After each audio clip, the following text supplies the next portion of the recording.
Okay, guys, day 2. Who had an amazing day yesterday? Awesome. All right, we have another packed day. Great speakers, great activities, so hopefully your minds are open. Again, we've got water and drinks back here, snacks in the back room. Coffee is for Evan's event. So, if you already had coffee, we won't shame you, maybe a little, but make sure, please, that's for his event. There are 2 separate events. We always want to be respectful for that. So I do have to, this message right now is actually more for the people not here, but what the heck, guys? We just had an amazing speaker. Randy talked about showing up early, being on time, and there were so many not even in their seats, not ready to go. So remember that everything she was saying, it's important. You're obviously going to make mistakes, but you want to learn from those. So for anything like this, for all of our Genius Youth events, we have speakers that show up early, they're ready to go. Time is valuable, their time is valuable. We always want to respect that, so keep that in mind. Same thing when we do breaks, and we ask you guys to come back in, just be respectful for that, always be early. Okay, 2 things, mentorship. There were several of you guys who raised your hand that you did not yet have a mentor. Did you guys raise your hand again if you don't have a mentor? Okay, so make sure you speak to Elijah today so that you can get that set up and at least be on the radar so we can get that matched right away. The speaker series, so always check Genius Youth website, geniusyouth.com is your portal for everything. If you have questions on schedule, agenda, when is the speaker series, the events, the agenda. So that is the one place. Like last year, we started launching that, but several of you guys didn't know you could go there for some quick answers. So if you have those questions, check the website. Second thing, if you're not familiar or you don't have the answer, definitely text that text line. Again, Gina, back there, raise your hand, Gina. She is the wonderful woman who is answering all of your questions. So any issue you guys have, if you're trying to access the portal, you can't get in, your password doesn't work, any of those questions, because then Gina filters it to whoever can answer the question for you. All right, the RSVP for the Genius Network events, we put that in the WhatsApp chat yesterday. So if you want to attend in person, it's very important that you RSVP. That way we can plan accordingly with where you're going to sit. Meals, that's the big thing. So when you come to the Genius Network event, they have to plan how many people to feed. So we want to make sure of that. But also, you guys have access to that to log in online. So you can watch it. If you can't fly in, that's totally cool. But if you want to be part of some of the Genius Network events, you can be on the online portal for it. So definitely check that out. But you have to RSVP that you want to be part of the online group so you get the link. Okay, and then one other announcement, bro, I'm going to bring you up here because Michael Burnoff, how many of you guys remember Michael Burnoff's session last year? Okay, he had an incredible presentation for Genius Youth and then did an amazing offer to one of his live events. It's called Core Live. So he talked to Brody and has another offer. All right, first off, I'm excited for today. We got 2 amazing speakers. So make sure you're attentive and make sure you're giving them all the attention. But on Friday, when we were here for Genius Network, Michael offered me and the rest of Genius Youth, for anyone who had not used the free ticket to his Core Live event, that ticket is still available for this April event. It will be April 25th to the 28th. It is going to be an amazing, amazing event. I know me, Maverick, Caleb, Kyla, and a few others that I may be forgetting did attend, and it was absolutely life-changing. The influence, the things that you learned, how to work in day-to-day life, not even within business, just how to interact and communicate with people. It just changes your mindset. So it's a free ticket. It's worth around $2,500 for attendance to this event. And he's offering it to us for free once again. Who here is interested? Please raise your hands if you're interested into going to this event. No, it's going to be an in-person event. So it will be wake up early and you go super late into the night. You get so much content. Like Randy said, it's a fire hose of information. It's so much to take in, but it is useful in every single way of life, from when you wake up to when you go to sleep. Every single time you communicate with someone, the influence that you have within them through the way you talk, that's what you learn, and so much more. So just want to throw that out there once again. If you want to attend, we're going to send out a link via WhatsApp. Make sure you RSVP as soon as possible. They want to get a head count. And because the tickets are free, they need to make sure that they have that space for you. So if you put it in now, you can confirm your spot and you won't have any chance of, oh, we're full, we're at capacity. So make sure to RSVP for that link. Thank you. We're sending Randy's slides in the WhatsApp group. And we are also sending Randy's slides from last night to the WhatsApp group. So if you missed any notes by any means or want to just get a little refresher, we're going to have that for you and you'll have that forever. Always look back on that if you need anything.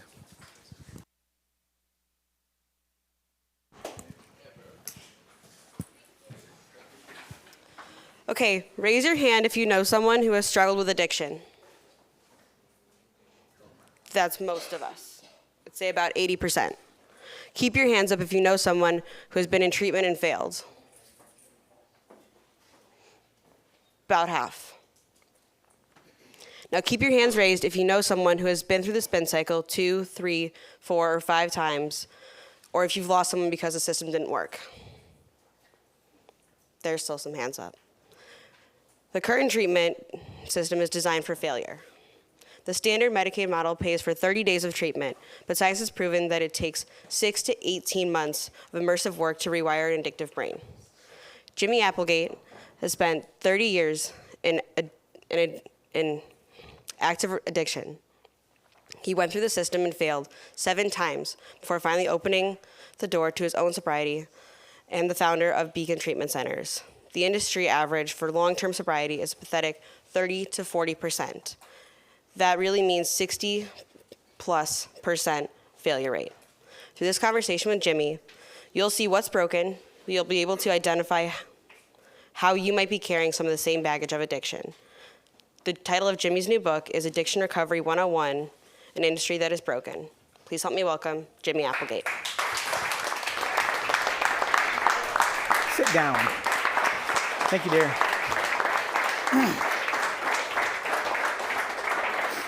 Oh, no, you guys shouldn't stand up yet because you have no idea what you're in for. You might not do that. Thanks, I'm excited to be here with you guys. Couple things really quick. First, we asked that question like in January, the very first one that Ellie asked as she started that intro that said, raise your hand if. And about 30% of the room said, yo.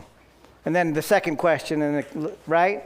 And then in this room just now, let's just do that one more time. Raise your hand if you know somebody that's got an addiction problem, worked through addiction, has the challenges, like the overwhelming majority of the room. Okay, well, we're in the right room. So we're about ready to engage in a conversation about some delicate things. I would like to invite you to be vulnerable. I would like to invite you to be open, and I would also like to invite a safe room, meaning things that are shared in this room are safe. Don't feel like, at least with me, don't feel like I shouldn't say that because I'm not sure how somebody is going to treat me, act, respond, what it's going to mean. It's going to be something different. I got the idea behind the vulnerability. I promise you, I understand that. But as we just asked everybody to raise our hands again, we kind of all have a sense that we're in a room where everybody knows where we're at. So I would invite you to be open and honest and vulnerable. I'm generally going to speak my mind. If you ask me a question, I'm not going to BS around it. I'm going to tell you exactly what the hell I think. That's just me, so expect that. I'm also going to call on you. I'm going to say, oh, we want to talk about addiction. We want to talk about somebody that's busted. Yeah, that's right. Priya has a cocaine problem. Let's talk about Priya. And I'm going to call you out. Now, we all know Priya probably doesn't have a cocaine problem, but we're going to use her as an example, and help illustrate what that is so that we can kind of better get an understanding of it, right? And you're allowed later to go back to Priya and ask her if she needs help and give her a hug, right?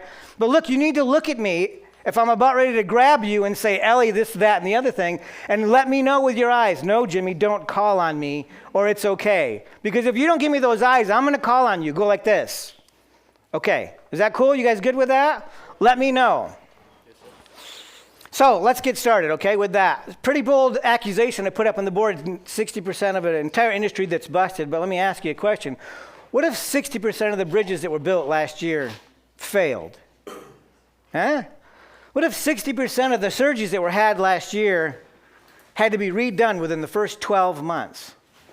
What if 60% of the planes that you were on didn't land? Now, you guys know we would never accept that kind of thing for failure. But in my industry, that's what it is. 60 to 70% of addiction is failing within the first 12 months post-treatment. That's the world that I live in addiction recovery. Is this working? Yeah. You would think that an industry that has a failure rate of 60 to 70% would tend to look in on themselves and say, wow, what's broken? Something's wrong. What can we do better? But they don't tend to do that. Matter of fact, what they tend to do is point their hands outward at their patients, at their clients, and say, Corey, you didn't work hard enough. You didn't try. You didn't put in enough effort. And they tend to blame the outside with that. Let me give you some numbers really quick so it'll better help you understand what this is. Let's say the average stay in a treatment program for 30 days is $12,500. I'm here to tell you that that's the low end of average, but let's call it $12,500 for the average. So if it's $12,500 and you already know the relapse rate of 60%, that's the I'm going to funnel them back through the front door rate, about 60% of them. That's an additional $7,500 in revenue this year based on initial clients. Or said differently, if you've got a 60-bed facility, that's $450,000 of revenue this year based on treatment failure. There's a guy that's got that in his annual projections this year, how much more money he's going to make based on the cycle of repeat customers back in the front door. That's a little twisted, no? Yeah? Where am I pointing this bad boy? A minute ago, Ellie just asked you, and then I re-asked you, raise your hand if you know somebody that has an addiction.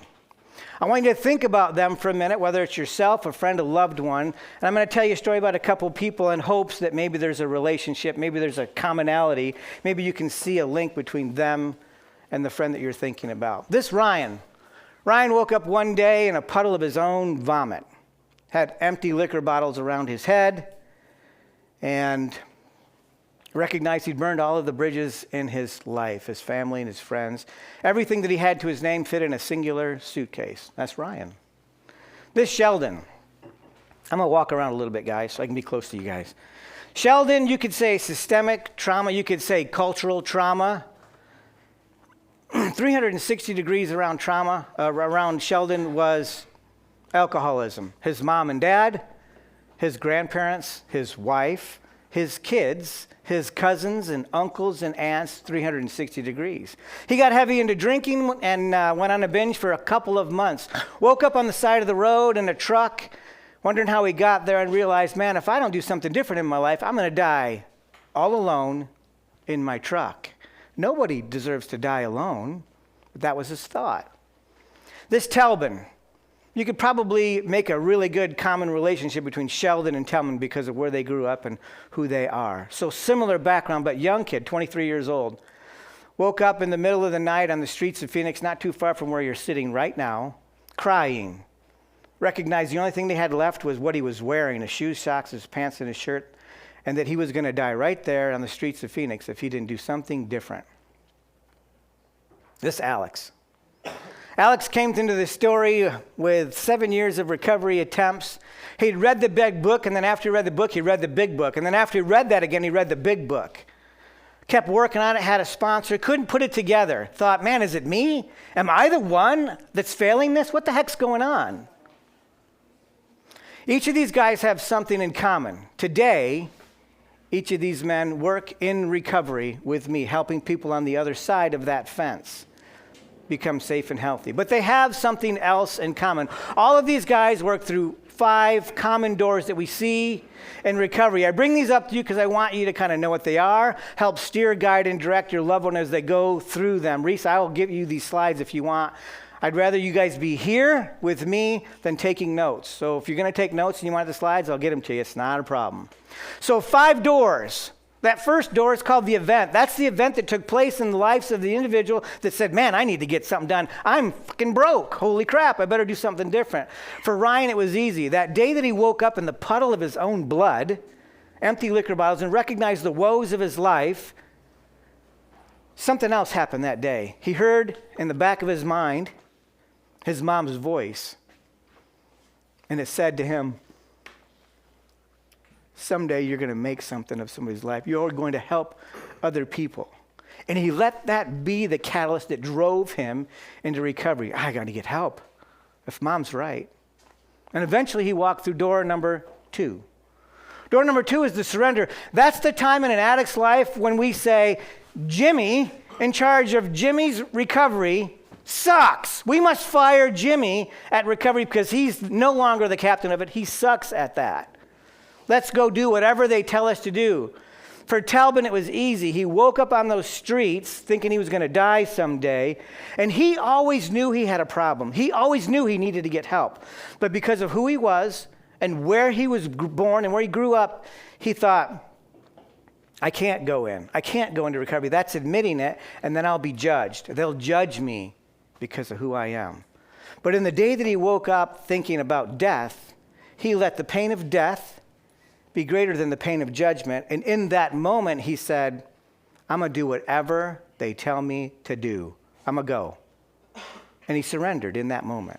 And eventually, Talbin walked through door number 3. Door number 3 is the door of forgiveness. Forgiveness comes in 3 flavors. There's the moment in an addiction in an addict's life when they seek forgiveness for the things they did, all the crap that went on. When they go to grandma and they say, Grandma, for the last 5 years, there's been $20 out of your purse, $30 out of your purse, $50 out of your purse.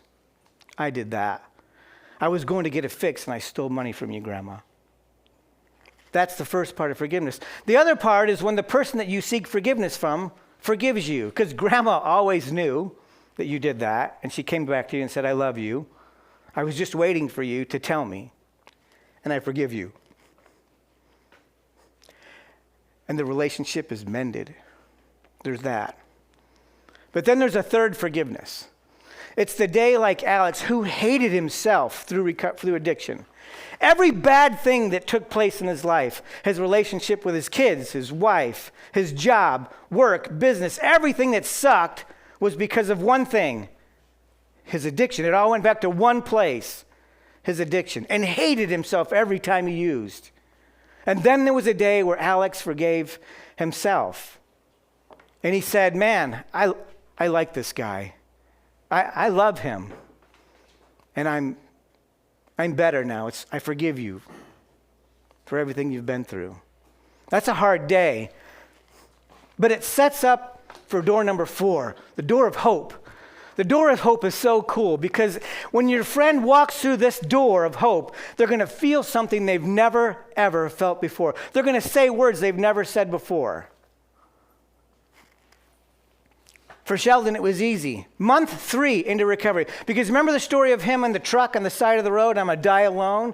He let that be the event that drove him into recovery. 3 months into recovery. 3 months into recovery. He found himself up on top of a high cliff, throwing rocks off a cliff, saying, man, I don't need to carry these burdens anymore. I'm going to let go of all this crappy baggage I've been carrying my whole life.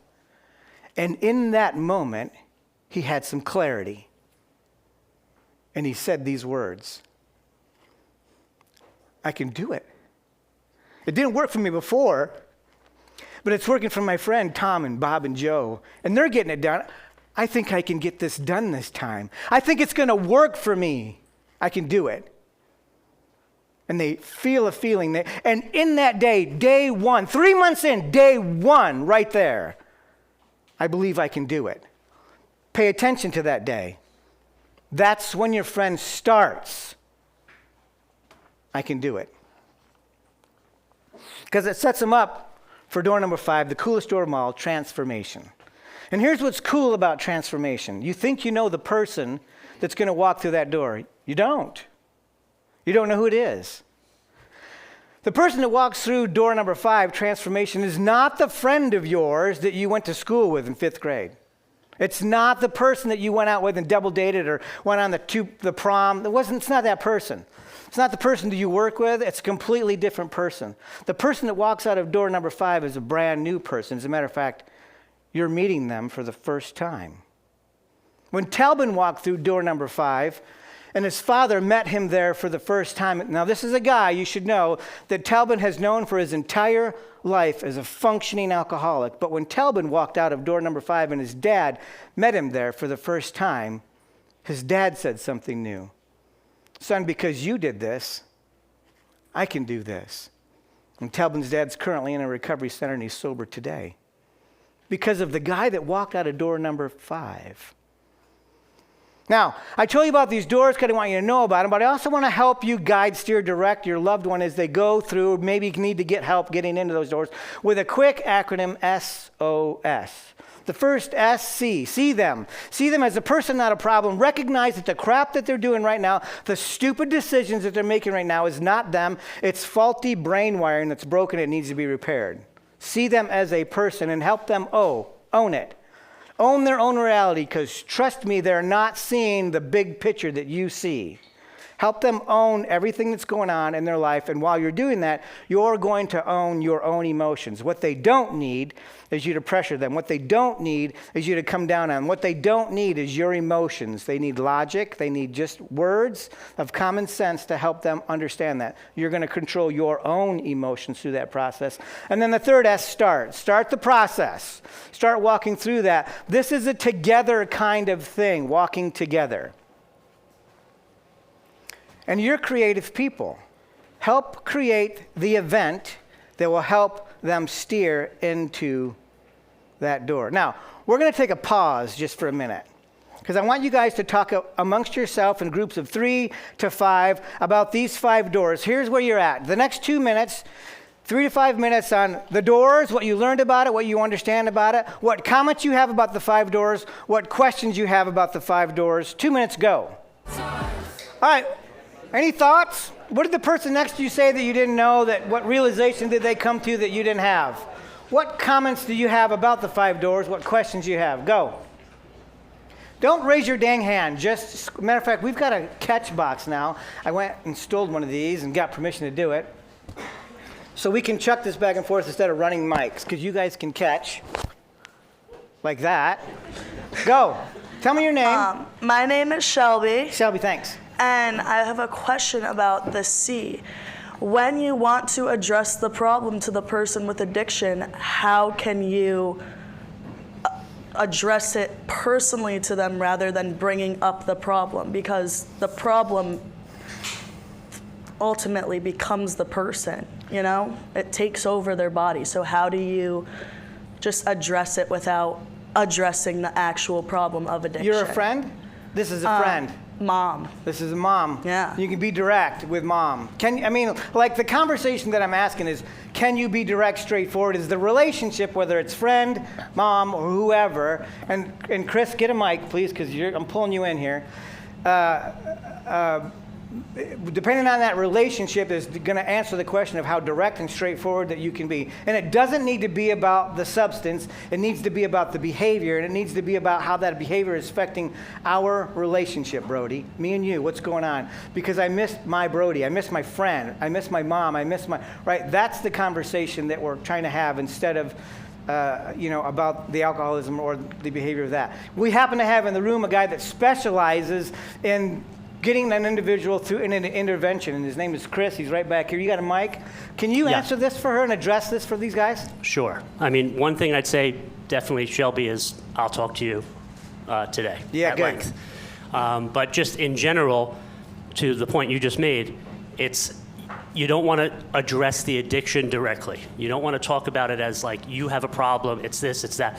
You want to talk about the way that you're being affected, the way your relationship is being impacted, what you see is happening with them that's concerning, how much you love them, how much you care about them, and always leading with love, care, concern. Never about, you need to do something about this, I can't live like this, we can't do this anymore. That kind of thing just leads to defensiveness. Right on. Thank you, sir. Thanks for being here. Thank you, Shelby. Questions, comments? What do you got? Fire away. I know everything, Jimmy. We don't need any more. So what if they deflect it and don't want help? What if they deflect it and don't want help? Look, at the end of the day, guys, friend, mom, anybody, if they're not ready for help, there's not too many things you're going to do. You're going to have to come to that reality. If they're not ready for it, or if they don't want it, or if they think they got a handle on it, there's only so much you're going to do. I don't care the recovery center in the country. If the person walks into a recovery center and they don't want to be there, they don't want to help, it ain't going to work. So they have to hit rock bottom. Yeah, rock bottom is one of those conversations that's always come up, that we got to hit rock bottom. You know, my rock bottom was not a rock bottom. It was a pretended rock bottom. If I actually hit it, Tamara wouldn't be sitting right there. But she is sitting right there, and we do have 31 years of marriage in a month, in May, in April 15th, April 15th. Thank you, love. And because my rock bottom didn't occur, but it almost occurred. But the event's got to happen, Barry, right? The event is, there's got to be something that says, son of a bitch, I think I need help. I think I really, yeah. And someone's going to be like, dude, you need help. Okay, cool. Yes, Luke. Throw a box here. Right now, back home, I have a friend who I'm really close with. Well, I used to be very close with, and recently he's gone down a path. His girlfriend recently broke up with him, and he's gone down a path of just pure addiction. Sure. And I've tried to take him back to his healthy habits, taking him to the gym, just trying to lock in on his life in different aspects, and yet no part of him has really wanted to go with me. And it's hard for me to see that because I care for this person. He was there for me when I was at my lowest. My question for you is there a point where you have to just let go? Or like, because if he doesn't want any help from me, like what am I supposed to do in that situation? Yeah, dude, that's such a great question. Is there a point when I have to let go? Let me adjust that. Is there a point where I've got to step back and have some distance because I've got to control my own life, my own environment, and I can't be part of that environment? Can I still be attached to him, linked to him, connected to him, even distantly, and when he's ready, catch him? Yeah, you can, right? Be there ready to catch when he's ready. So be that close that you know when that's coming and help guide, steer, direct into that door, right? But you don't have to completely disconnect. But protect yourself, guys. I don't need to be part of that environment. We've all heard the conversation about the group of people that I associate with is associated with who I become. Even my checking account, there's numbers out there that even those ratios are correct, right? So protect your own environment. Thank you for that, Luke. Yeah, Sammy, check that back. Can you elaborate a little bit more on owning their reality? I think that we come to the conclusion a lot as younger people that, oh, that's their problem, and I think we kind of are more dismissive, but owning that. Yeah. Biochemically and biologically, in addiction, I see this, right? I've no longer seen this and these things.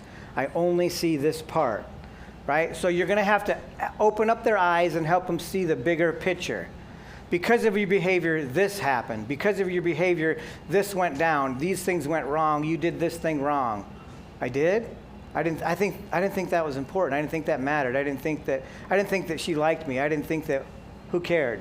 They're only seeing a part of their life. You need to give them the full picture of what's going on in their life, of what the destruction, the path that's behind them is happening. That help? Full picture, full view. As you standing back at 10,000 feet can see the path of crap behind them, they're not seeing that. Okay? Yeah. Tell me your name. Eamon. Eamon. Yeah. How can you tell the difference between actually helping an addict or enabling them when it seems like every resource they can possibly get goes towards the substance? Yeah. If I'm going to hit you again because I know you're going to have a different answer than mine, and ours two together will be one. If your behavior is helping them progress, if you're helping them make an excuse for their behavior, like he didn't make it to work, because he was still drunk and you made an excuse to the boss, you're enabling him, right? At the end of the day, you're going to have to live in reality and you're going to have to live in truth. And if you're bouncing out of that just for even a second, you need to check yourself if you're enabling that individual, right? It's a fantastic question because many of us become enablers because of the love that we have. And honestly, here's what it comes down to. Well, I love them, and I know when I help them, I'm feeling good about myself, and really that enabling is you feeling good about you, not helping them. So check yourself on that. Chris, what would you say to it? Yeah, I mean, what I would add is usually if I'm coaching someone, I talk about separating the person from the addiction. So is what I'm doing inadvertently supporting the addiction? Yeah. And as soon as I can kind of get definitively on, does this help the person or does this inadvertently continue the addiction? How do I interrupt the addiction? And then depending on your relationship and the level of influence that you have over that person, and so everybody has different degrees of influence and persuasion. I mean, a daughter to a mother is going to have more influence than a friend to a friend, right? A parent to a child, husband to a wife, wife to husband. There's more influence, obviously, in each relationship, and comprehensively, there's more things that you can do. But ultimately, what it's going to come down to when it comes to enabling, I'm going to take away all of the things that are even remotely close to supporting the ongoing addiction, but it comes down to how you communicate it, how you position it. And that if you communicate it well enough, here's why I'm doing this. Here's why I'm making these changes. If you're not going to accept this opportunity to get help, then here are the changes I have to make for me. But a lot of those changes are going to directly impact whether that person makes a decision to get help or not. Because all of a sudden, continuing in their addiction gets a lot more uncomfortable. Right on. All right, we'll take one more, and then we'll move on. Corey, hold you, or we'll take two more. Yeah, you good? Go ahead, Erica. What were you going to ask? How do you support the children of addicts and make sure that they don't go around on the same path? Make sure that they don't take the same steering path that mom and dad did. Yes. Change their environment.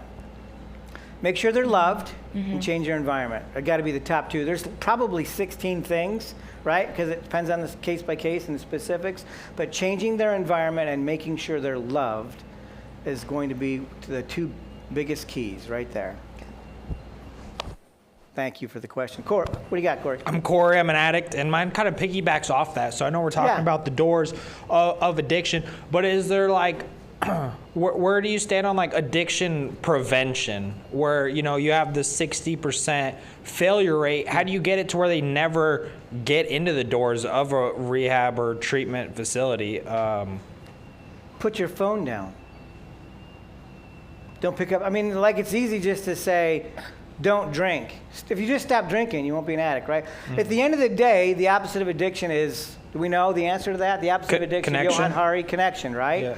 And so if we're always connected, in a world now where we're less and less connected than we've ever been, the probability of trying to prevent addiction is getting less and less, right? We're going to have to change the way society operates in order for that to happen. What we can do is get better at recognizing addiction and stopping it by helping the individual change their environment and change the path that they're on. But thanks for that question. Yeah, I'm in the Big Brother Big Sister program as Volunteer Big, and they have some statistic. I don't know what it is exactly, but it might be somewhere between 40 to 60% of kids in the program are less likely to be addicts. So, right.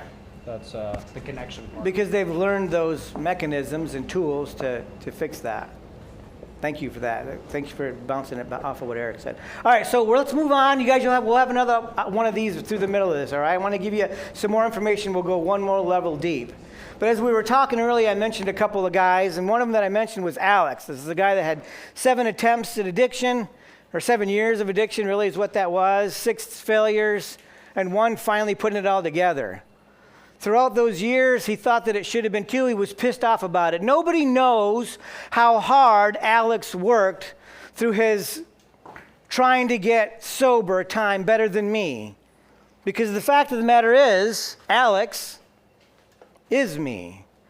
Alex is in the first part of the book, and I wrote about myself and my life in that just briefly because I'm the one that had 30 years of active addiction in pornography and sex and worked through that time to put that to pieces together so that I could become sober. Through that period of my life, I kept getting steered into a single direction. Man, I need to figure out what I can do. Jimmy, do this. Here's the answer. Okay, cool. I'll go do that. That's fantastic. That's year 1, 2, 3, year 4. Man, it's not working. What should I do? Let me find somebody else that can help me. Jimmy, I got the answer. Go down this door, do this thing. Cool, I've been doing that, but yeah, you didn't do it right. You didn't do it enough. You didn't do it more. Go do it. Okay, I'll go do that. That's fantastic. Years 3, 4, 5. Oh my gosh, I'm still not getting able to put that together. What the heck?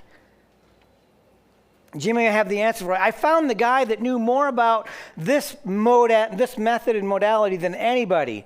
And I connected myself with him. Spent an entire year going through every single step in depth. Read the book, and then I read the book, and then I read the book. And it worked until it didn't work.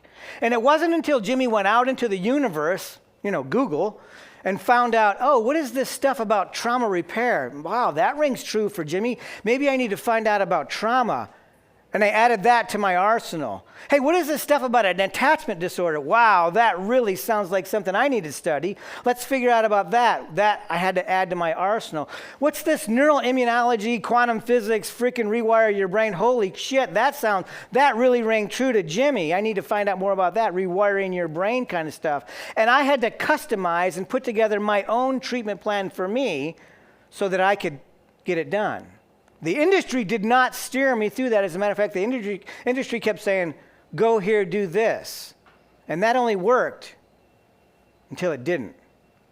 So where am I going with this? I want to talk to you about one of the things that's broken in the industry. I keep making that accusation. We're going to spend the next couple of minutes talking about a one-size-fits-all kind of program, which is interesting. If we're doing a one-size-fits-all, that's good if addiction is the same for everybody, but it's not. Addiction is highly customized and highly individualized, which means the treatment solution must also be highly individualized and highly customized, not a one-size-fits-all.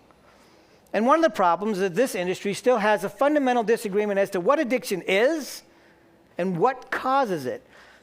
But Jimmy, it's 2026. How is that possible? We still don't know. No, we know, but the recovery industry is still behind the times.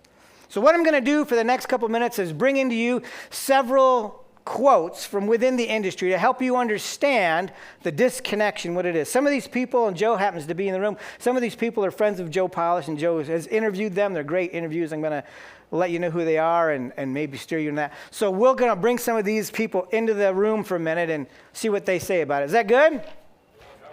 All right, so the first one is called Model Number 1. It's a trauma-based model, and it's from Dr. Gabor Mate, who Joe knows and has interviewed. And Dr. Mate says this: the roots of addiction lie not in moral failings or spiritual deficits, but in childhood experiences that shape the developing brain. Oh, addiction is about trauma. Thank you, Doc. Now I know it's about trauma. Cool. Addictive, he continues, addiction is primarily a response to trauma, an attempt to manage unbearable emotional states resulting from adverse childhood experiences. I got it, Presley. It's about trauma. Cool. Let's add one more, because another one is from Dr. Nora Volkow. She's the director of NIDA, National Institute of Drug Addiction. And she says it's a brain disease. An addiction is a chronic relapsing brain disorder characterized by compulsive drug seeking and use, despite adverse consequences. Oh, now I got it, Jimmy. It's trauma that's also a disease. Now I know. Thanks. Cool, now you know everything. Let's throw one more out there. How about that? Because we already know it's a disease that's based on trauma. This is model number 3 that says it's a developmental learning problem or disorder, and it comes from an expert of Dr. Mark Lewis, who's a neuroscientist. And he says this: addiction is a developmental process, not a disease. Wait a minute, you just told me it was a disease. No. This is where it gets fun. It's not a disease. What? The brain changes associated with addiction are not evidence of pathology, but rather the brain's extraordinary capacity to learn and adapt. I'm confused. It's a disease that's not a disease that's based on trauma. Holy shit, what the heck is it? Addiction is a form of accelerated learning, the brain doing exactly what it's designed to do, forming strong habits around experiences that provide relief or pleasure. Model 3. If we've got 3 models, maybe we have 4 models. What do you think? All right, let's try that. An attachment disorder. This comes from an expert, Dr. Patrick Carnes, also a friend to Joe Polishes. Joe's interviewed him. Leading expert in sexual addiction in probably the United States, I would say worldwide, Joe. Yeah, worldwide. Anybody has a question about sex addiction, this is the go-to guy. And here's what he says about this in Model 4 that's an attachment disorder. Addiction is fundamentally a disorder of intimacy. Oh, now I got it. Early attachment experiences created a template to show how we can connect with others. When these are disrupted, addiction can become a substitute for healthy connections. So it's an attachment disorder that's based on trauma that's a disease that's not a disease. Are you confused yet? Yeah? I was like, what the heck? So let's just throw one more on the kitty, all right? This comes from the big book itself, Alcoholics Anonymous, that says we are spiritually sick. This model says it's a spiritual problem.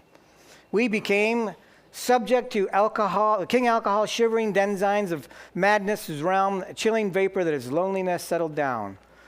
This says that addiction is primarily a disease requiring a spiritual solution, which stands in contrast to the significant perspectives, yet dominates the treatment centers across the world. 70 to 80%, are you listening to me? I know some of you are tired. Listen up. 70 to 80% of the recovery centers in the United States of America today are self-proclaimed 12-step centric. So that means we're sending 70 to 80% of the people down this door. Now, I don't have a problem with the 12 steps. I'm just letting you know that 70 to 80% of the people that are going, or recovery centers in, are centralized around this one thing. So let's just put this in perspective for you. Let me give you a little bit. And here's all 5 of them that are up there. Let's do this. I need 3 hands. Hi. Chickens. Luke is an alcoholic. I know you didn't know that, but he is. And here's how Luke became an alcoholic. Luke had trauma when he was 5, 6, 9. And when he became a teenager, he decided, man, I'm going to take a drink because I don't want to feel the pain of the crap and I want to numb it. And he began drinking. And he drank so much that it became a problem. And finally, someday said, dude, you need to go. You need to get some help. And he's like, man, I really need to get some help. Yeah, I know. And so he went in and he got some help, and they gave him an assessment, and it said what? Well, it looks like here, Luke, based on your assessment, that in fact you are an addict. Yep. And I can tell by what you've been drinking and what you've been doing, you're in fact, yes, you're an alcoholic. We're going to stamp you. Luke, please go through this door here. Got it. Give me another hand. Who's the next one? Reese, when he went to college, he just started drinking. And he got there to the party, and they laid out 5 shots in front of him. And they said, dude, take all 5 shots. And he's like, I'm not sure. And then they said, what? No, Reese, we double dog dare you to take all 5 shots. Now, you and I know when you're double dog dare to take all 5 shots at a college party, you must take the 5 shots. Yes? That's a rule. That was a rule when I was a kid. Is this not a rule anymore? It's a rule, no? You have to freaking take all 5 shots. And Reese did. And then guess what? He liked it. And in true addict fashion, if 5 shots is good, 6 must be better. So then he did 6, and next week he did 8. And he kept going because he liked it until it became a problem. And one day somebody said, dude, you need to get some help. And he said, man, my life's messed up. I need to get some help. And he went into a recovery center and they said, well, let's see, based on this assessment, Reese, you've taken these tests and these assessments, and I could tell, yes, in fact, you are an addict. Okay, cool. And the substance is alcohol, and you do a lot of it. So now I know what I can do. I can stamp you as an alcoholic. Please go through this door here. Give me one more hand. Andrew had a different challenge. In high school, Andrew went to the party. It was the football team that was there. And if the football team's there, who else is there? The cheerleaders were there, right? And he recognized when he took a drink, he could tell a joke and everybody laughed. He was the life of the party. As a matter of fact, he could talk to the pretty girl in the corner when he took a drink. And he liked himself that day. And so he kept doing it. And Andrew, you did it so much that it became a problem. And then one day somebody said, dude, you need to get help. And he's like, son of a bitch, I got to get help, man. This is messed up. So he went into a recovery center and they said, what? Based on your assessment, Andrew, yeah, in fact, I can tell right here, yeah, you're an addict. And I can tell by the things that, you're alcohol too much. It must be you're an alcoholic. Now we can stamp you as an alcoholic. Please go through this door right here. Do you start to see the problem? These are 3 alcoholics that are drinking for a different reason, that are going to stop drinking for a different reason, but we've shoved them through the same damn door. Yes? Let me explain this differently. If you're primarily a spiritual problem, then prayer, moral inventory, and surrender to a higher power takes precedence in your life. That's the solution to the problem if it's a spiritual problem. But what if the problem is a brain disease? Well, then we need to get you medication and neurological intervention. But what if the problem is different? What if it's trauma? Right? Well, then you need trauma therapy. That becomes important. What if you have a learning disorder? What if that's the reason for your particular brand of addiction is a learning disorder? Well, that means learning new things as development is key. And what if you have an attachment disorder? This rings true for Jimmy all day long, an attachment disorder. Well, then relational healing takes center stage. But look, we just pointed at 3 people that certainly clearly have trauma right here, that have a brain disease right there, and that have an attachment disorder right there. And we've shoved them through this door right here so that we can help you in the industry. And you wonder why we've got a problem that says 60 to 70% of all those who go through treatment 12 months post are still in an addiction, have relapsed. Really? It's because we're shoving them through the wrong door. You understand, no?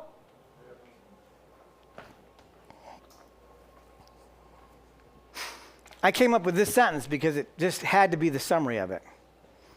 In the addiction field's inability to reach a consensus on these fundamental questions creates a treatment landscape where what help you receive depends more on which door you happen to walk through than what your specific need is.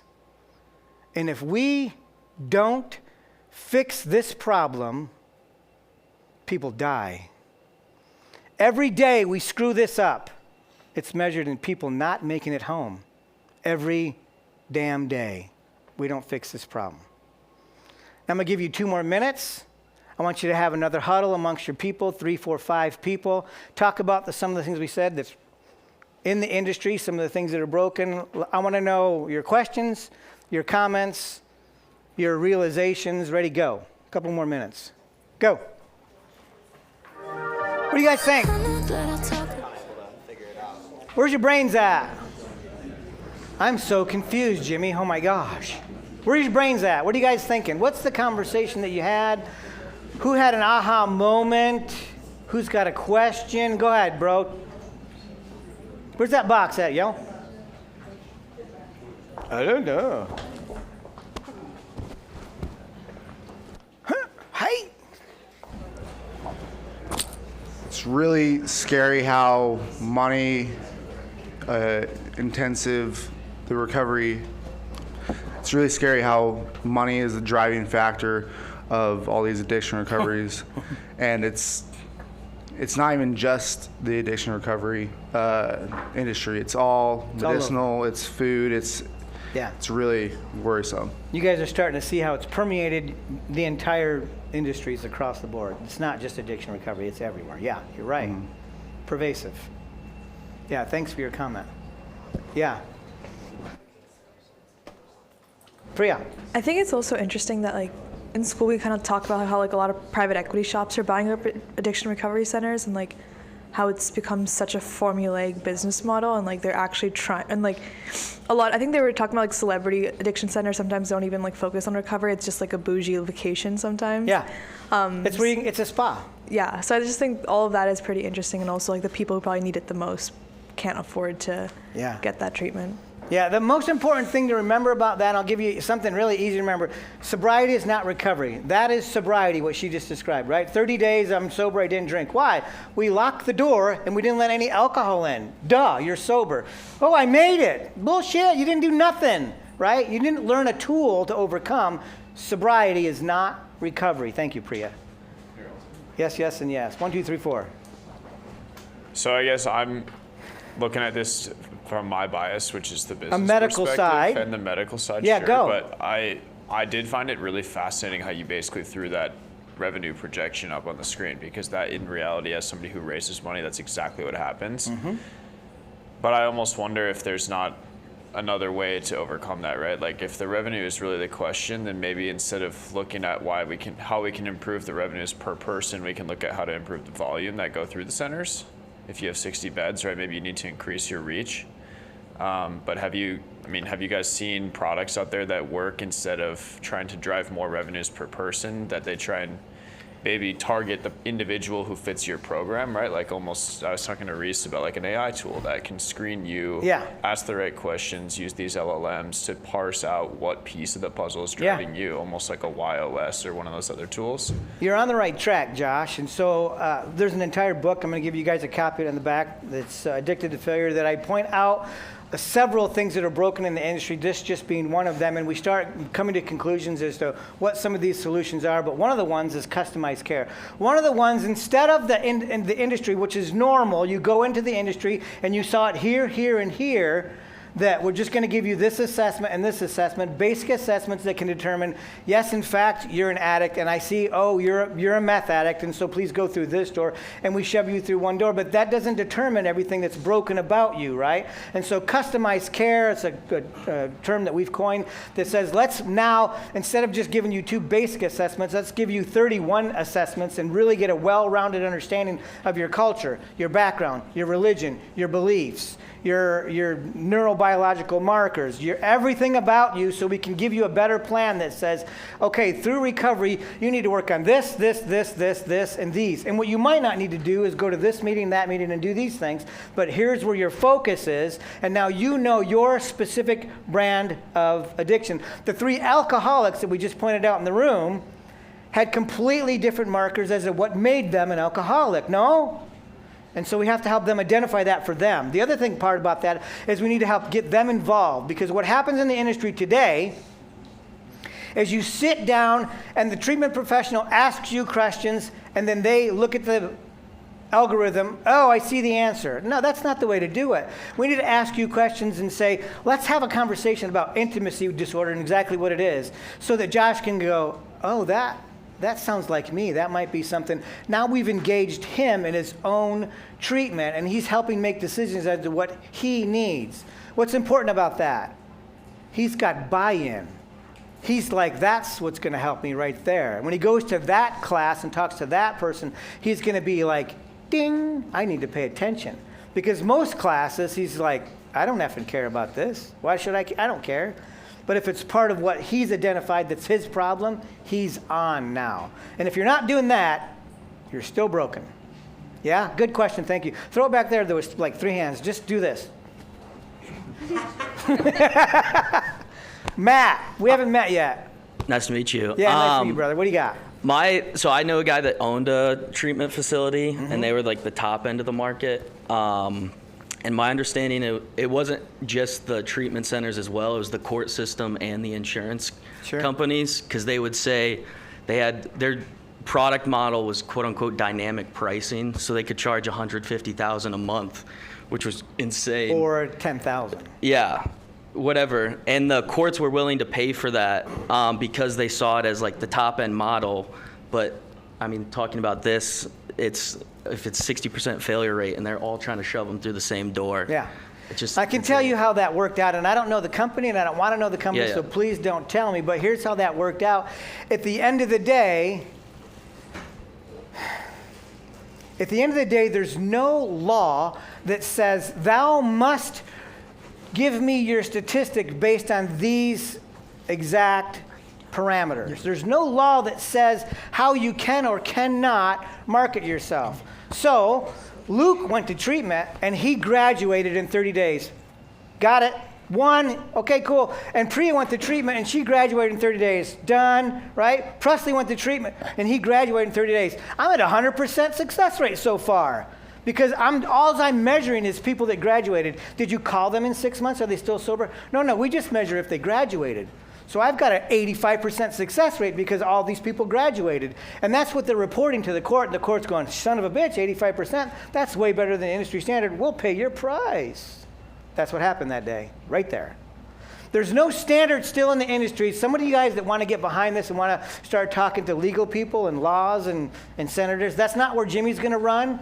But you can run that all day long and fix that damn problem because that's still broken. Thank you. Right here. Go ahead, Sarah.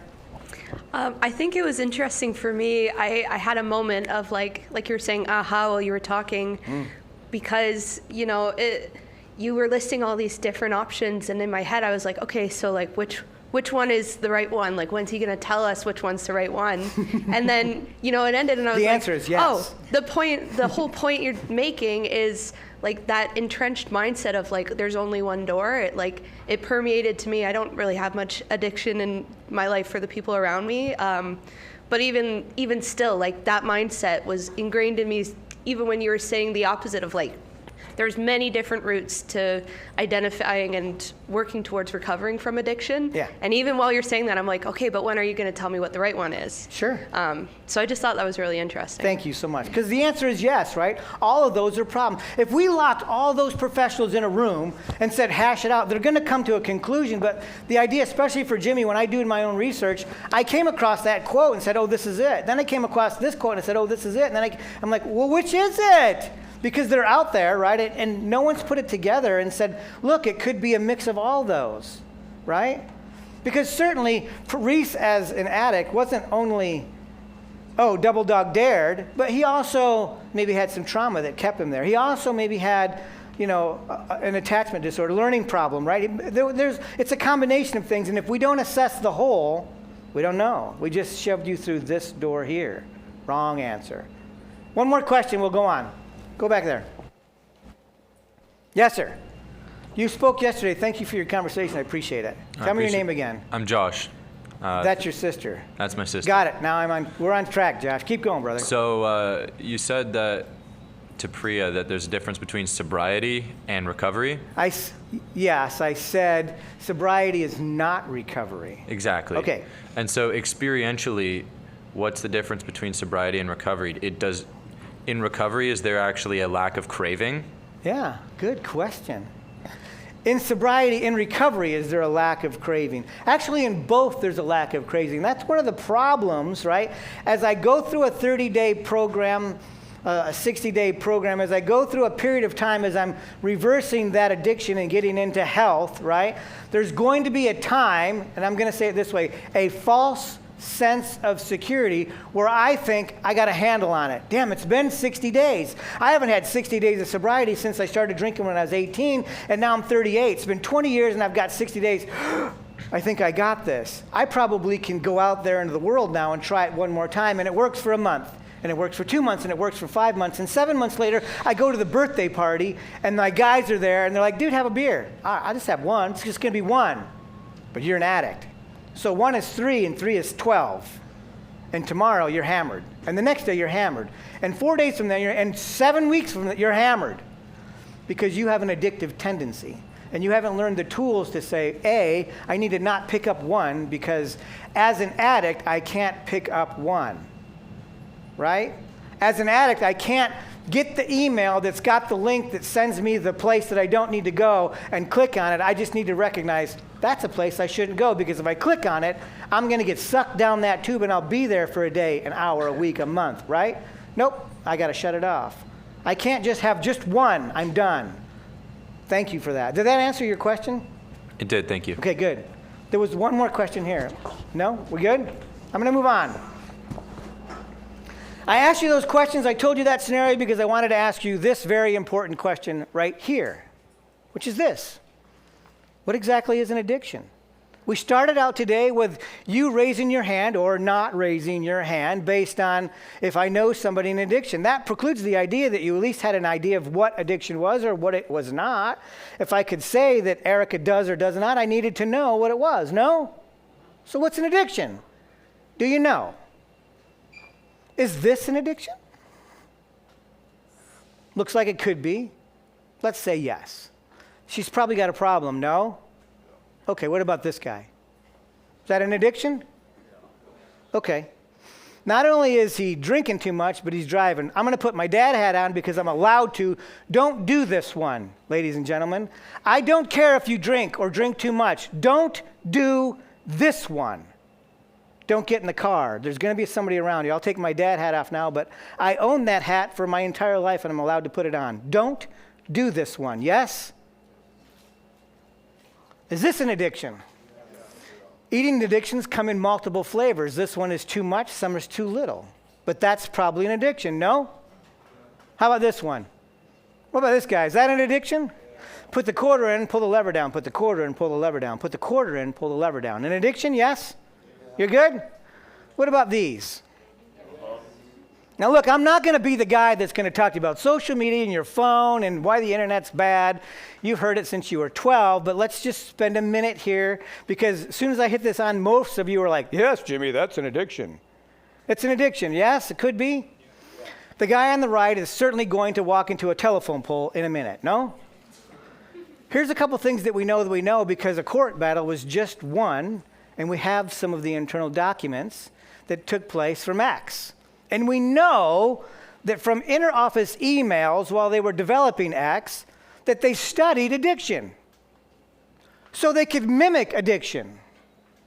So that you could get addicted to their platform on purpose. Holy crap. I almost said something else. Holy crap. They did that intentionally. We know that we know that. Let me ask you another question. Do you think, now he's using his thumbs, but usually we don't use our thumbs unless we're texting somebody.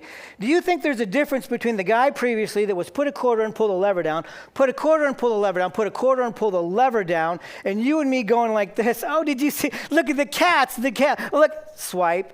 Oh, now it's the dogs and the dog and the cat and the dog. Swipe. And you went like this, swipe. Do you think there's a difference between put the quarter and pull the lever down and me and you going like this or like this? Because here's what happened in that moment. When I put the quarter and pull the lever down, I went like this. Because I got another hit of dopamine. Swipe. Oh. Now, it's not that dramatic. You and I both know that. But that's the biochemical transfer that took place. Swipe. Oh, yeah. Cool. That's exactly what happened in that moment right there. And you thought addiction was just alcohol? Bullshit. Do me a favor. Tell me what it sounds like when I put the quarter and pull the lever down and I get 3 sevens. What's that sound? Ding, ding, ding, ding, ding, ding, ding, ding, ding. Yeah, is that what it is? Allie, can you send me a text? Give me a second. I'm going to turn this on. Brody, send me a text. What? Do that again. I'll crank this sucker up. Send me a text. Somebody. What? That was a weird sound. Do that one more time. Ding. It's almost like it's the same sound. That's so weird that it's the same sound. Bull crap. Do you know it's named Ding? There's a guy in Apple who made that. It's like, let's even call it the same thing. They'll never even know. Bull crap. We know. It's the same sound that's addictive. You understand this, no? I'm going to turn that off. It was quite intentional that was happening. What about this person right here? What's she doing? Go ahead, guys. What's she doing?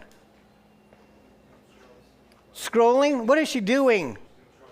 What is she looking at? Seriously, a dark room by herself. She's looking at a screen. What's on the screen? Try again, Mav. Are you guys not allowed to say the word pornography? What the hell?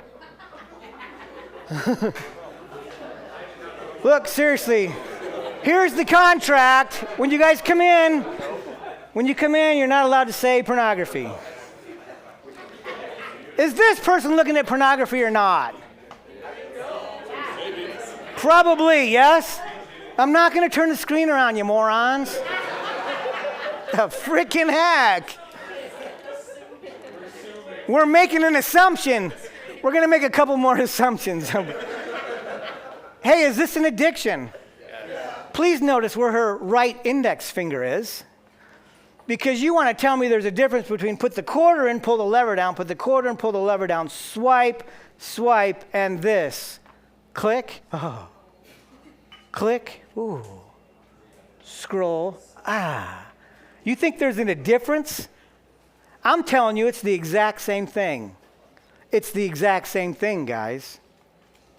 Oh, but no, I don't have an addiction because I'm not addicted to the meth. That person's addicted because that's meth. And they chose to do that. Click. Oh. Swipe. Ah. Really? You think that you're different? Okay. Let's keep going. What about this? Can you be addicted to the hormones of stress?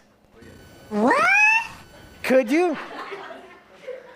Can you be addicted to the hormones of stress?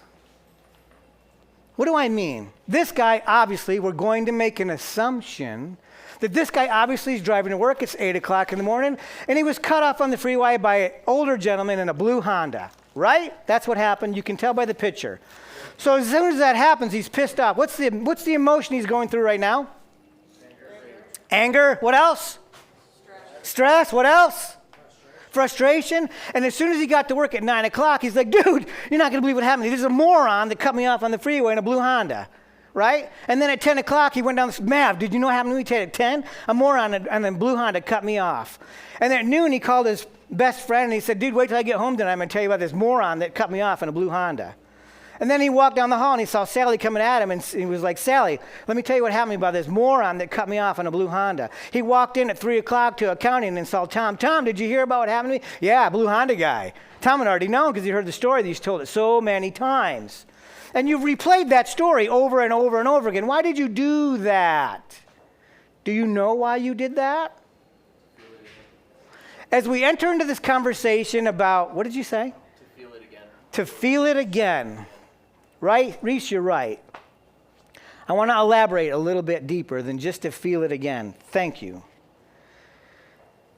There are two things I want you to know about this conversation as we enter in a conversation about maybe being addicted to the hormones of stress. And the first thing is this. If you feel an emotion, you're feeling a chemical. If you feel a feeling, you're feeling like this is a chemistry set right here. If I'm feeling an emotion, I'm feeling a chemical, right? Obviously, this person, whom we're going to make some presumptions about, is named Kendra. Yes? Kendra is at a date tonight with her, well, before she got on the date, it was her boyfriend, but now it's her fiancé. And throughout the evening, when the ambiance and the lighting and the smells and the cake, and he came around the corner and he got down on one knee and he opened up the case and the ring and he said those words, will you marry? All of those things led her, every single one of those senses sent her a signal to her neocortex that presented an image that said what? We're going to live together forever because I love him and it's so good. Yay, I'm in love and we're going to be married. And that's the feeling and emotion that she's feeling. And in this case, that went down her spinal cord, that message from her neocortex to her limbic brain, to her chemical brain, to her survival brain, went down a message to her spinal cord into a hormonal center, in this case the heart, that released a chemical called oxytocin. And she felt love, right? All that time. No, that's not what this story is at all. That's not what the story is at 10 o'clock at night when she got home from the date and she told her mom, she called her on the phone and he said, Mom, he finally asked and we're going to get married. And she replayed the entire thing.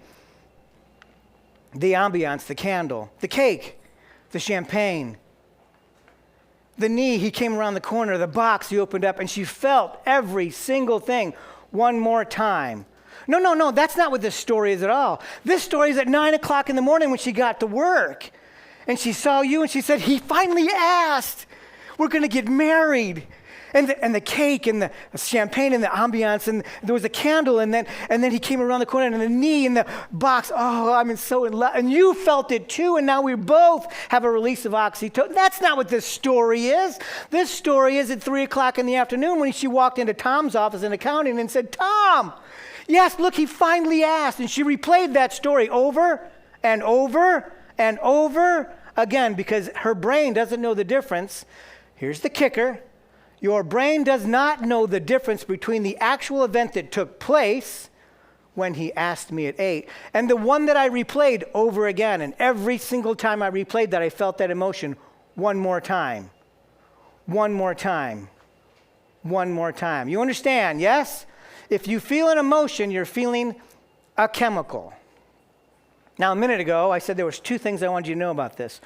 One of them was this: you're feeling an emotion, you're feeling a chemical. The other thing I said is the beginning, that you could be addicted to the emotions of stress. What stress? What emotion? What are you talking about? What about these? Do you know anybody that's probably dwelling on a lot of, I don't know, sadness, anxiety, depression, aggression, anger?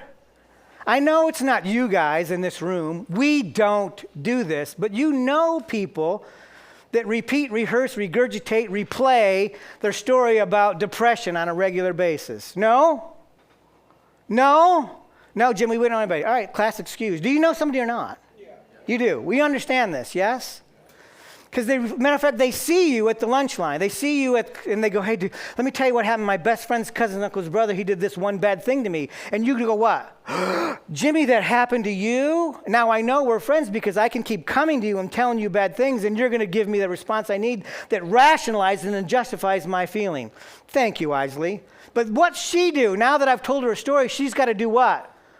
She's got to compete. Oh, Jimmy, that happened to you? Let me tell you what happened to me. And my best friend's cousin's uncle's brother's sister did this one bad thing. Isley, I'm so sorry that happened to you, right?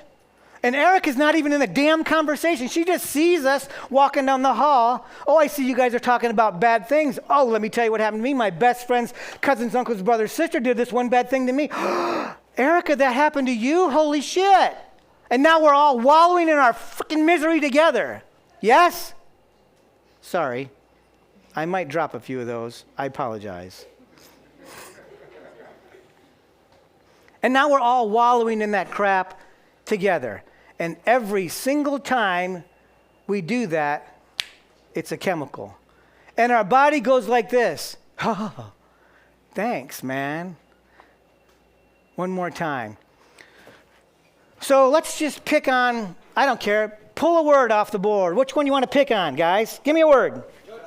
Judgment.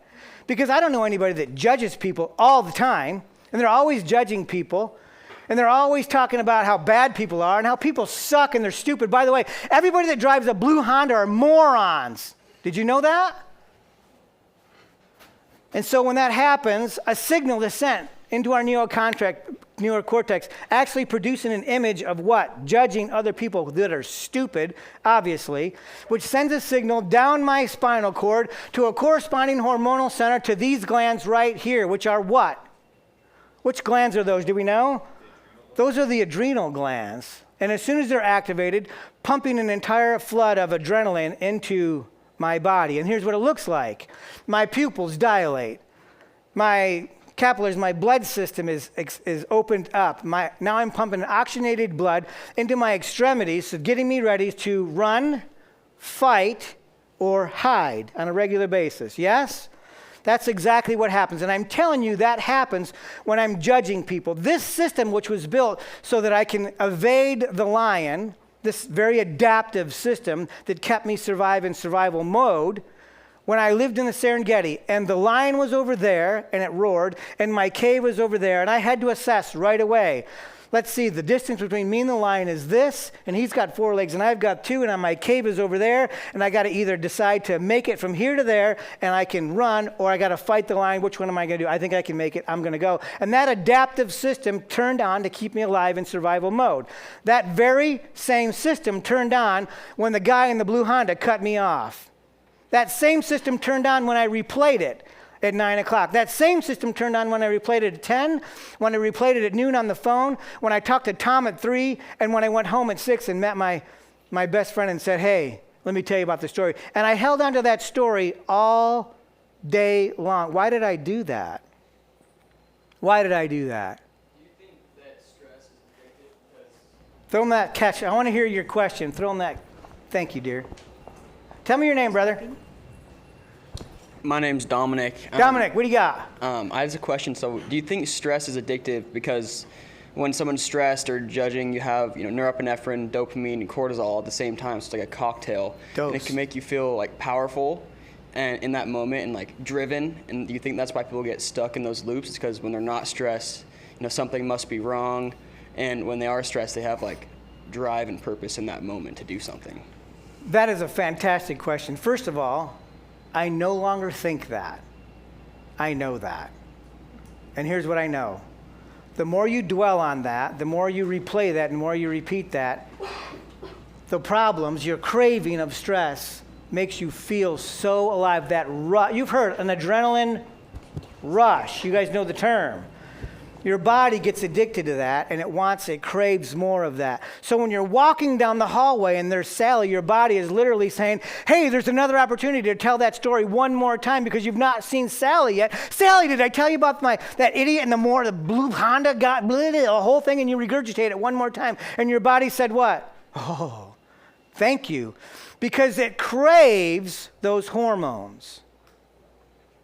Yes? And you thought addiction was about a bottle of beer? No. You thought addiction was, the guy doing too much cocaine or methamphetamines. Oh, no. It does not.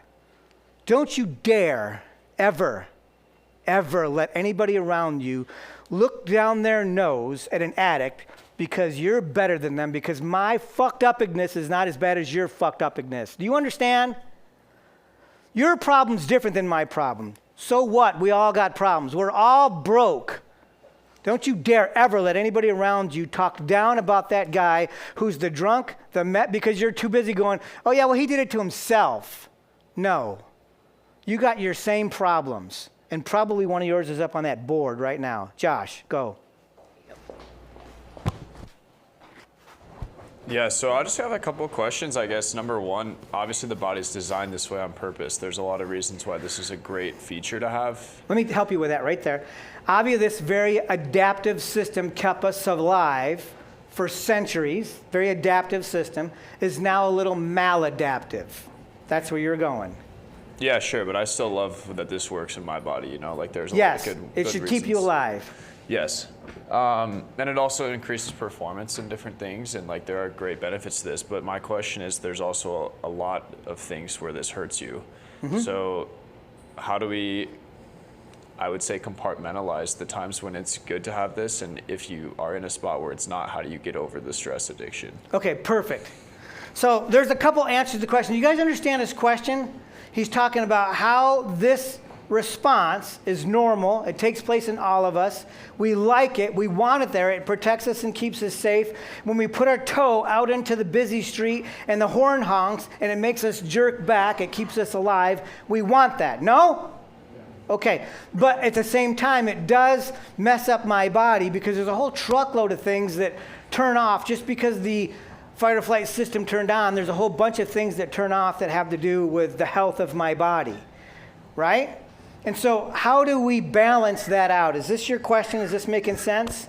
How do we... I guess let me put it in terms of 18 to 24-year-olds, right? The super hot girl sends you a text, you get that rush, your eyes dilate, whatever. Goes like that this. Same rush is the ability that allows you to actually get into the stage where you can do something like have a kid. There are very good reasons that these systems are designed. But how do you discern when they should be firing and when they shouldn't be? Good. And how do you get over when they shouldn't be? You know what I mean? So there's a couple things. The first one is just a $10 word. You ready for it? You can write it down. Metacognition. Write the word down, metacognition. That's going to be your primary defense mode. Metacognition is this. It's becoming conscious of your unconscious thoughts. What? It's becoming aware of your unconscious thoughts. What? It's becoming aware of the thoughts that you think about when you don't know you're thinking about them. Here's what I mean. I'm walking down the aisle and Sally is coming towards me and my body and brain are like, hey, Jimmy, there's Sally. You can replay that story one more time. Let's tell her about it so I can get one more shot of that. Oh, I really want to get that. Can we do that? And you go like this, ding, wait a minute. I just thought about thinking about that and regurgitating that story one more time, and I have now agency on my side. I have a choice, and I can say, yes, I want to relive that one more time and get the attention, but I can also mess up my body while I'm doing it even more and get one more shot of cortisol, adrenaline, and all these chemicals that I don't need. Or I can choose to shut my damn mouth and not replay the story all over again. In that moment of metacognition, when I become conscious of my unconscious thoughts, hold on, Dom, we'll go there next. In that moment, when I have the ability, when I become conscious of my unconscious thoughts, I begin to have choice to say, no, I don't need to replay that. And I choose not to replay that. As a matter of fact, I can make it through my entire day and Sally won't even know a thing, and I'll still be good. Yes? That's your primary defense right there, metacognition. Become aware of the thoughts that you're thinking about on a regular basis and choose if I want it or if I don't want it, if I want to keep it or if I want to throw it away. Metacognition. Yes, go. All right, hold on a minute though, because that's like saying I stepped onto the golf. Who here sucks at golf? Somebody raise their hand. Okay, well, that's a lot of people actually. That's like telling one of these people to get on the golf course and just become a two-putt golfer or become a scratch golfer, right? To solve your problem of being bad at golf. Like that concept of metacognition is not an easy one. So what are the tools you need to use? It's not to an easy unlock one. that? That's like saying, in order to be not an alcoholic, if you just would stop drinking, it'd be good. Just quit drinking, moron. Right? No, it's not as hard as that. It's not as hard as you think. I'm telling you, ladies and gentlemen, put your brain in a mode of thinking about what you thought about. Put your brain in a mode of being conscious of what you think about on a regular basis. I promise you, this takes practice and it's not free, but it really is simple. Put your brain in a mode of continually being aware of the things that you think about, and as soon as you start doing that, you will hear yourself thinking about things that you no longer need to regurgitate, replay, rehearse. I don't need to tell them that story of that one bad thing that happened to me when my best friend's cousin's uncle's brother did that. I don't need to replay that one more time. So don't replay it. Have choice. Not free, but it's simple, and you can do it. I promise you, everybody can do it. I sit in a room of guys that are significantly messed up on a regular basis with systemic and cultural trauma that work on this and successful at it on a regular basis. Whose brains, let me say it this way, whose brains are not as well adapted and evolved as yours are. I promise you, I'm right. And your brains are in a better position than theirs are, and they're doing it every day. Put your mind in a position where you can become aware of the thoughts that you think about and then see the thoughts. Oh, that's a good one, I'll keep it. I like Ellie, she's a friend. Oh, that's a bad one, I don't need to replay that story one more time. And you choose in the moment. You can do it. When you put your head to it, you'll do it. Dominic, you had a question, go.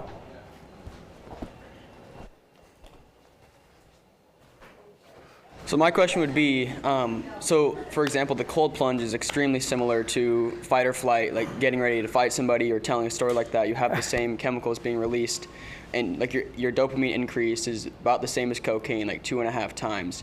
What is your opinion 250 times. Cocaine, 250 times. Yes. Is it 250 times? Yes, That it is is. 2.5, yeah. But what is your opinion on doing things like that naturally to stimulate your 100%. body? Do more of it, brother. Do more of it. Right? Because it's, again, your choice, your intention, and you know what you're doing in that moment, right? You're killing off dead cells, you're getting them out of your system, and you're bringing new ones in. You're producing a better, healthier body when you're intentionally overheating, when you're intentionally cooling down, or the cold plunge or the steam bath when you're doing that. Yes, do more of them. There's going to be people in this room, and I would point at Joe and I would point at Whitney and say they could probably answer that biomedically better than I can. They've studied it more than I can, and I would invite them if they want to share on that. But I would definitely say yes. I have a cold plunge in my bathroom. I have, you know, the freezer when you walk into to Circle K, and there's a freezer there that's full of ice cream bars. I have one of those in my bathroom, and it's no ice cream bars, just water, and I'll just jump in. If it gets too warm, plug it in, and then you're good to go. Joe, you want to comment on that? Please do. Where's the mic? Catch is right there. First off, I just have to say this is really, really damn valuable. And, if you don't even feel like you can relate to this right now, I guarantee you there will be a point in time where this conversation may not seem relevant, but you're all going to go through some of this, either yourself personally, someone you're friends with, family member, someone that works for you, someone that you work for, etc. So this is all very valuable. Showing the models too, which is what makes this whole topic so damn confusing, because there's all kinds of people that think they're right, and that's the hardest thing about being human sometimes is we often think we're right. And so all those individuals, they have plenty of validation as to their model's the right one. And my friend Anna Lemke, which is kind of where I'll go with what you're just talking about here, you know, she wrote the book Dopamine Nation, and I have a great interview with her, and she looks at the biochemical aspect of dopamine and, you know, serotonin and hormones and stuff like that. So, you know, to go to the stats you're talking about, according, you know, rat studies, if you, chocolate gives you a 55% hit of dopamine, sex is 150%, cold plunges is 200%, cocaine is 225%, methamphetamines is 1,000%. Yeah, and even there's all kinds of interesting studies too. Like the only thing that will make the brain light up quicker than sexual imagery is crystal meth. But if you put monkey porn, which is like other monkeys being sexual, in front of monkeys, their brains light up. So there's a part of us that this has nothing to do with intelligence. I mean, we are literally, you know, we are, you know, animals that have desire. Don't freaking look it up, you morons. Holy crap. No, but I will say, you know, this shit controlled my life. And so I always often change, you know, I have this great interview with Chris Doyle, which I would encourage you all to watch. And I'm going to be doing a much fuller length one with Jimmy also, so we can continue to go deep with this whole topic of addiction. I think this is the #1 human crisis in the world. All of the wars, all of the things that are happening, those are all symptoms of addiction. We were talking about this last night. Most people don't realize, but you know, Nazi Germany invented crystal meth in 1932. I think they invented MDMA in 1902. Hitler was taking, I think they called it Perpetine, or you know, I'm not pronouncing it right, but there's a book. There's a book called Blitzed. There's a couple of videos on YouTube, H-I-G-H, Hitler, and drugs in the Third Reich. But basically, the entire German army, for the most part, was being given Perpetine. And if you give crystal meth or methamphetamines to soldiers for long periods of time, it removes empathy. And so therefore they were able to do concentration camps. So when you see Hitler doing those really intense speeches, he's high as a kite in most of them. So I would argue that a big part of World War II was caused by addiction. And you don't hear that story too much, but I was with Pat Carnes, the sex addiction doctor, years ago, and he was talking to me about how to raise money. You know, he had a Fulbright scholarship to do a study on linking addiction with genetics, and he said that all their studies have shown that long-term exposure to methamphetamines removes empathy. So that's why they were able to do concentration camps. So if you think of the war of Ukraine, you think of Hamas, you think of all of the things that are going on right now with wars, what is rarely talked about is how much of that is impacted by people that are inebriated or on chemicals. They're biochemically altering these soldiers because these are incredibly stressful sort of situations. So, you know, in my life, like right now, you know, I'm sitting there looking at this through the lens of I've got this tinnitus, right? Just buzzing in my head. And there was about a little over a week and a half ago, I was spending most of the day bedridden in Argentina, and then I had to get up and go to the clinic and do all this sort of stuff. And there was a couple times where I literally was looking out the window at the hotel I was in, and it's like thinking, I could jump out this window right now. This is fucking driving me nuts. And you never know, like, so if you take the word addiction and just put the word pain there, or boredom, or just seeking something, you know, it kind of makes sense. 'Cause a lot of times it's just people that are in pain. There's lots of reasons, and you know, Jimmy here is absolutely qualified because he's got his own story. The people that, it's not about the degrees, it's about, is your life working, is your life not working? What did you do when you were at the worst possible state, and how did you cope with it?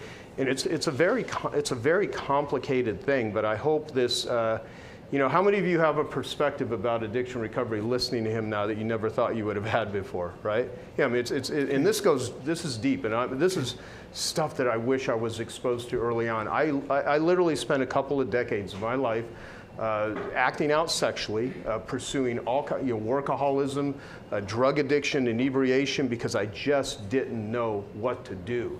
And yeah, I became a functional addict. I made a lot of money, but most of my life was spent in a lot of angst, and that's why we're spending time talking about it right now, because if anything, we want to, help you not walk into that trap. But I'll tell you, like with this going on in my head right now, I'm sitting there thinking, okay, I could see if this got so severe and I didn't have coping mechanisms or I couldn't work, and all of a sudden I start going down a whole spiral, and I'm in pain, and all of a sudden if someone gave me a pill that made this go away, but all of a sudden that pill kind of took over my nervous system and I became reliant on it, you could become addicted like that and not even know that what's actually happening if you don't have the awareness. And I'm looking at this through the lens of a guy who's spent $500,000 easily on therapy, on my own addiction recovery, many, many years of doing this, and just seeing like the little smoldering flame of when something could totally take over if your life gets too stressful or too out of control or whatever, and not having the awareness and the tools and mechanisms in place in order to deal with it. And that's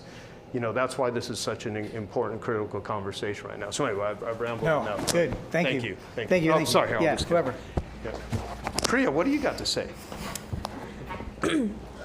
I think a lot of this is interesting just because I've never been exposed to addiction or things like that, just from like where I grew up, and like, I don't know, I come from like a very traditional Indian community. Like nobody talks about addiction, or it's like, if anyone wants a therapist, it's like, why can't you talk to your own family? Like, why do you need to talk to someone outside of the family? So culture. Yeah, culture's a very big thing. And I think something that was also interesting that I didn't say earlier was, it's really interesting how like spirituality plays a role in all of this. And I think, correct me if I'm wrong, you said like Alcoholics Anonymous, like, and a lot of like traditional therapies like refer to spirituality as like the first go, or? Centrally, AA is going to say you have a spiritual disease, and the rest are going to be some form of scientific disease. Yeah, I just think that's interesting because, I mean, America is such a diverse melting pot of religions and spiritualities, so it's interesting that so many people are directed to spirituality when like that in itself, people have such different spiritual relationships with like God and different religions. So like I think we were talking about that in our group too, of like you can't even fit within that people through one door because there's so much, spirituality can mean so many different things for different people. So I gotta say something. Yeah. Sorry. So my favorite Bill W. line, he's the founder of, he's one of the co-founders of Alcoholics Anonymous. One of my favorite Bill W. lines is he said, as alcoholics, we're trying to drink God out of a bottle. Yeah. So even if you're an atheist, I take the word God in this context and say connection. Okay, it's some sort of source, some sort of meaning, something to find yourself whole. So when I was sexually acting out, I was trying to porn my way or screw my way to God or fantasize my way to God or gamble my way to God, or a food addict eat their way to God, or a drug addict drink or snort your way to God. Workaholic, achievement, performance addiction, trying to just find anything to find some sort of meaning and connection when you're feeling so disconnected. So I do believe, so I take all of it in, and ultimately, for me, it's like, what is going to make your life work and feel connected? And some people, the notion of God, I was raised Catholic. Okay, my mother was a former nun. She left the convent because she had gotten ill. I'm not going to go through the whole war stories on that. A lot of sexual abuse as a kid, a lot of manipulation that happened in church. I had a really hard time with God and religion because I spent thousands of hours praying to a presence I never really felt and didn't seem to protect me all that much. And then I would go into 12-step groups. And I'm not all 12-step. That's only one tool of many tools. And Jimmy here is, like literally in this presentation, has laid out so many great ways on how to approach this. I didn't know how to think about God. And I would see people, though, that had this belief. And they found some connection. And they had these crazy lives where they were being so destructive to themselves and others. And then all of a sudden, I would see them become these incredible human beings. And I'm like, there's something there. And then, of course, medicine journeys and things that I've done, So there's, however we find our connection, because I'm not here to tell anyone what God is. It's like my friend Ned Hollowell says, Lord, help me search for the truth, but spare me the company of those that have already found it. So, religion is for people that are afraid of going to hell. Spirituality is for people that have already been there, and so, whatever. But the point is, I think addiction is a pursuit of that connection. Sometimes, God, whatever that is. And believe me, I admire people that have strong faith and they can find something as long as it makes their life work, and they're decent people. What I dislike is the amount of manipulation that is done through coercion in belief systems. Yeah. So. Wonderful. I'm going to add to that. I'm going to show you my last slide, which I'm not going to answer the question, which is this. I just leave it for you guys, and then I'm going to talk to what Priya said a minute ago. So the last question is one that you should ponder, right? Is stress secretly rewiring your brain? Is that something that you should be cognizant of, you should be aware of, you should zoom in on, and you should focus to? But in the last minutes that we've got, I want to address what Priya had said for a minute ago. I want you to take your current, if you're a spiritual person, religious person, and just do me a favor just for a second. I promise I will not offend you. Put it up on the shelf just for a second and hang it. Because I'll talk about the AA program and spirituality and addiction. Recognize that in the 12-step program, one of the steps is to turn your will and power over to your higher power, to your God. And in this country, the majority of people would name that God Jesus Christ or Christianity or wherever. Is that a fair assumption? Yes, I'm on the right page, right? But also recognize, and the success that's happened through AA because of that has been phenomenal. But also recognize this, that program AA has gone across the world to the other side of the planet where the predominant God is not named Jesus Christ. It's named something else. It's named Allah. It's named Buddha. It's named Muhammad. It's named, I don't care who the name is. And the success rate over there is not any different than the success rate over here. So that tells me and you something. God doesn't give a rat's ass what name you call him. Pardon my language. Turn your will and power over to your higher power, your spirituality. Personally, at this point, I'm at the point in my life and in our programs around me that I don't let anybody say, you must turn your will and power over to Jesus Christ. Bull crap. Luke has a different God than I do, and I don't care. And I will stand next to him and fight and defend that all damn day long. And so should you. Just because your God is a different God named than mine does not matter. If it works for you, cool, Luke, go all damn day long, right? So let's not get hung up on our own personal religion and let people be their own higher trip, their own spiritual power, okay? That's the last thing I'll say. I think my time is up. Thanks, guys. Appreciate you. Thank you. Thanks. You guys are awesome.